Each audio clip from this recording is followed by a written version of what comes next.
ಬೃಹತ್ ಪ್ರತಿಭಟನೆಗೆ ಕೋಮುರಾಮ ಭೀಮಗೊಂಡ ಕುರುಬ ಸಂಘ ಬೇಷರತ್ತಾಗಿ ಬೆಂಬಲಿಸಿ ಕಲಬುರಗಿ, ಬೀದರ್ ಹಾಗೂ ಯಾದಗಿರಿ ವಿಭಾಗದ ಸಂಘದ ಪದಾಧಿಕಾರಿಗಳು ಹಾಗೂ ಕುರಿಗಾಯಿಗಳು ಪ್ರತಿಭಟನೆಯಲ್ಲಿ ಪಾಲ್ಗೊಳ್ಳುತ್ತೇವೆ ಎಂದು ಕಲಬುರಗಿ ಜಿಲ್ಲಾಧ್ಯಕ್ಷ ಬಸವರಾಜ ಮದ್ರಕಿ ತಿಳಿಸಿದ್ದಾರೆ.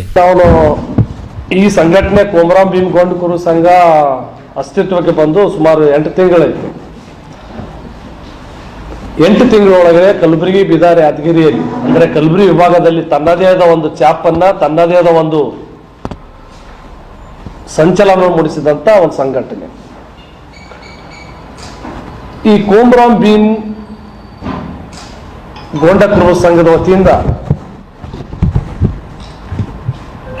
ಬೆಂಗಳೂರಿನಲ್ಲಿ ದಿನಾಂಕ 19/8/2025 ಮಂಗಳವಾರದಂದು ಏನು ಬೆಂಗಳೂರಿನ ಫ್ರೀಡಂ ಪಾರ್ಕ್ನಲ್ಲಿ ರಾಜ್ಯ ಮಟ್ಟದ ಎಲ್ಲ ನಮ್ಮ ಕುರಿಗಾಯಿಗಳು,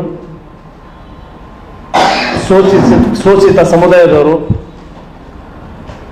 ಹಿಂದುಳಿದ ವರ್ಗದವರು, ವಿಶೇಷವಾಗಿ ಕುರುಬರು ಈ ಒಂದು ಕಾರ್ಯಕ್ರಮದಲ್ಲಿ ಪಾಲ್ಗೊಂಡು ಪ್ರತಿಭಟನೆ ಮಾಡ್ತಾ ಇದ್ದಾರೆ. ಏನು ಮುಖ್ಯ ವಿಚಾರ ಅಂತಂದ್ರೆ, ಈ ಒಂದು ಕರ್ನಾಟಕ ರಾಜ್ಯದಲ್ಲಿ ನಿರಂತರವಾಗಿ ಕುರಿಗಾಯಿಗಳ ಮೇಲೆ ಅನ್ಯಾಯ, ಹಲ್ಲೆ, ಅತ್ಯಾಚಾರ, ದೌರ್ಜನ್ಯ, ಕಳ್ಳತನ ಪ್ರಕರಣ, ಇಂಥ ನೂರಾರು ಪ್ರಕರಣಗಳನ್ನ ನಾವು ಕಾಣಬಹುದು. ಒಂದು ತಾಜಾ ಉದಾಹರಣೆ ಅಂದರೆ, ವಿಜಯ ಕರ್ನಾಟಕ ಪತ್ರಿಕೆಯಲ್ಲಿ ತಾವೆಲ್ಲರೂ ಓದಿರ್ತೀರಿ,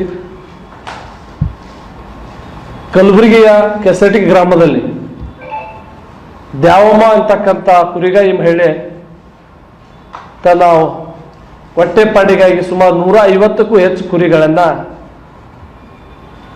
ಅವರು ಕುರಿದೊಡ್ಡಿಯಲ್ಲಿದ್ದವು.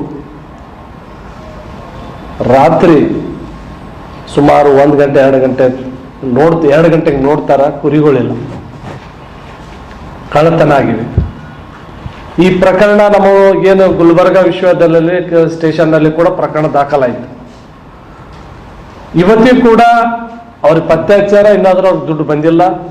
ಈಗ ತಾನೇ ನಮ್ಮ ಕೋಮುರಾಮ ಭೀಮಗೊಂಡ ಸಂಘದ ಪದಾಧಿಕಾರಿಗಳು ಆ ಗ್ರಾಮಕ್ಕೆ ಭೇಟಿ ಕೊಟ್ಟು ಅವ್ರಿಗೆ ಮಾತಾಡಿಸ್ಕೊಂಡು ಇಲ್ಲಿ ಬಂದಿದ್ದೀವಿ, ಪ್ರೆಸ್ ಮೀಟ್ ಕುಂತಿದ್ದೆವು.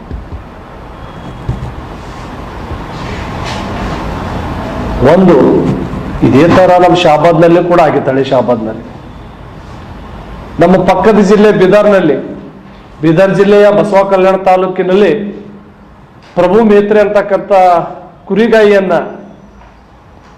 ಕುರಿಯನ್ನ ಕಳ್ಳತನ ಮಾಡುವ ಉದ್ದೇಶದಿಂದ ಅವ್ರಿಗೆ ಕೊಲೆ ಮಾಡಲಾಯಿತು.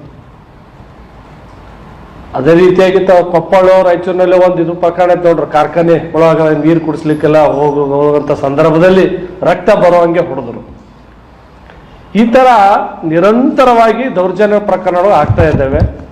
ಹೀಗಾಗಿ ಇವತ್ತನ್ನು ತಡೆಗಟ್ಟಬೇಕು ಅಂತಂದ್ರೆ